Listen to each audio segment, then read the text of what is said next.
would you say emails are more important than social media? Is it the same? Or like, is there really money in an email campaign?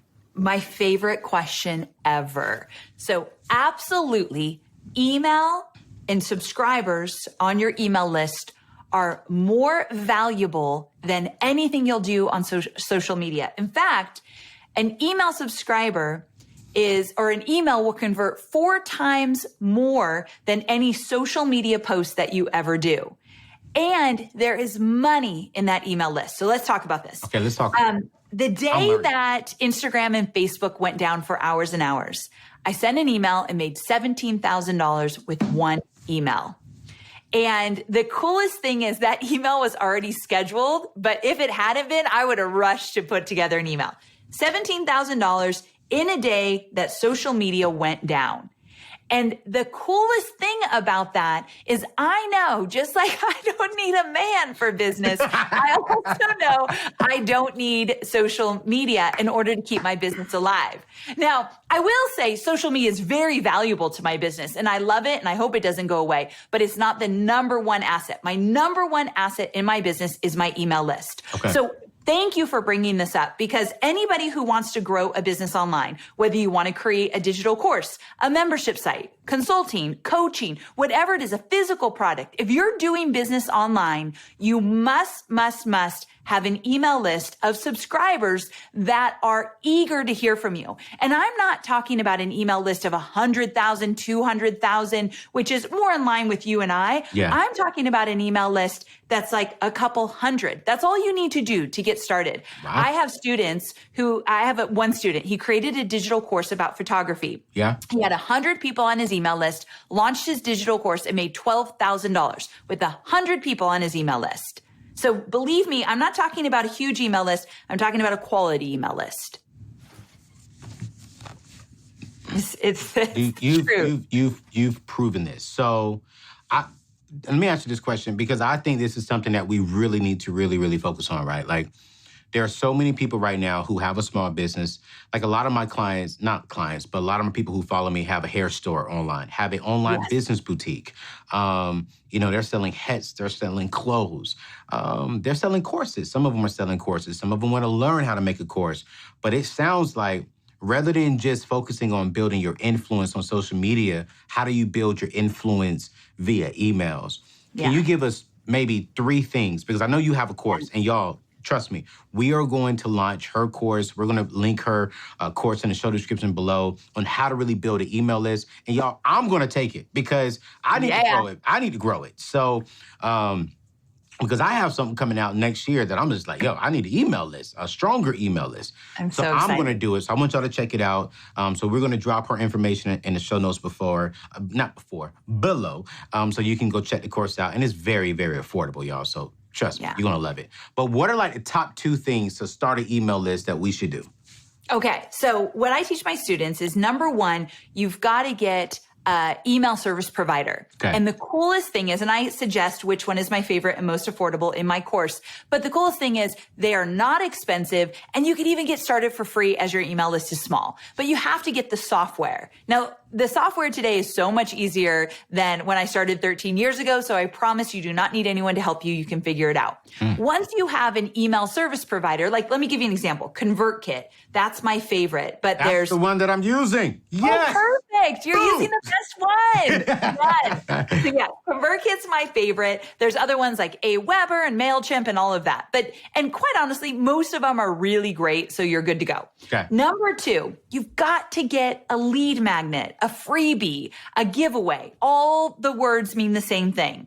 And so what that means is it might be you record a 20-minute audio or a PDF, like a cheat sheet, a checklist, a guide. Maybe it's a quick video training that you do, but you're giving value away for the name and email, which is a hot commodity. You've got to treat every name and email as a hot commodity. And remember that if they're on your email list, that is a human being, that is a beating heart behind that subscriber. Right. So treat them as such. So that leads me to the 3rd point. So number 1, you got to get the software. Number 2, you've got to create some kind of freebie and say, hey guys, I've got this freebie. Here, go sign up for it. That's how you start growing your email list. That's where social media becomes really valuable. Okay. The third thing is you've got to nurture that email list. I don't care if you have 5 people or 500 people on your email list. I want you reaching out to them on a weekly basis. And if that's too much, every other week at the least, okay? Now, when you say weekly, will that kind of annoy our people? Should we be giving them something? Like, what should we be doing in that weekly?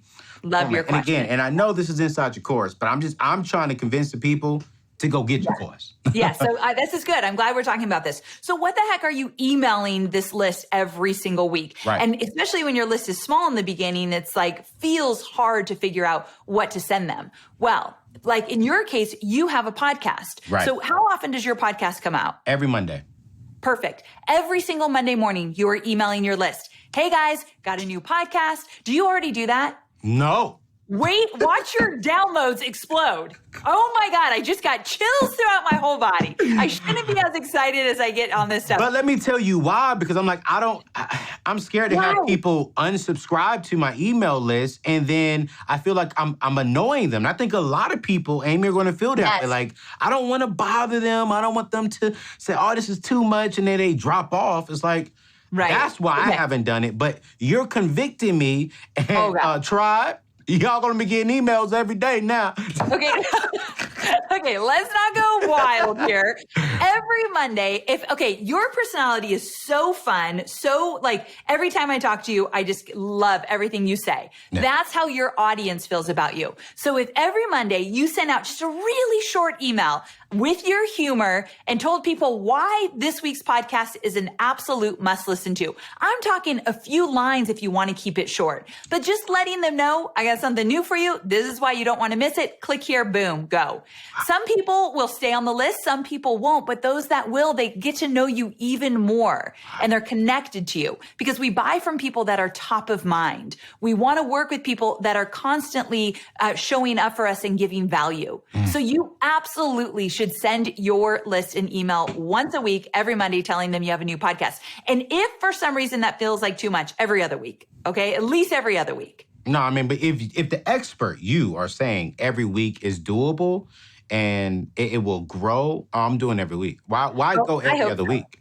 I hope you do, because when I don't email, let's say I'm in a promo and I don't have a slot on my email list to email about my podcast, my downloads will go down. It significantly affects my downloads because my audience is used to be getting reminded, oh, she's got a podcast episode this week. So a lot of people will find me without the email, but a lot of people will be reminded with that email. But a lot of people are listening right now and they're like, wait a second, this is great for both of you, but I don't have an email. I don't have a podcast. Yeah. What am I emailing about? So that's when you can decide, I do believe down the road, whenever you're ready, you should have a podcast or a blog or a video show. My preference is podcast or video show. I think they're more impactful, but you want to create original content. So this is where you start to set yourself up as the go-to source. Whatever you want to create, a digital course, membership, product, whatever.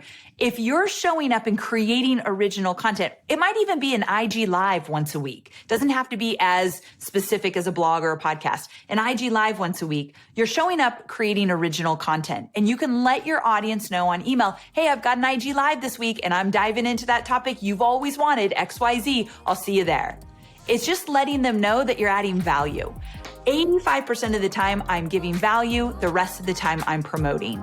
And that's what I do in my emails as well.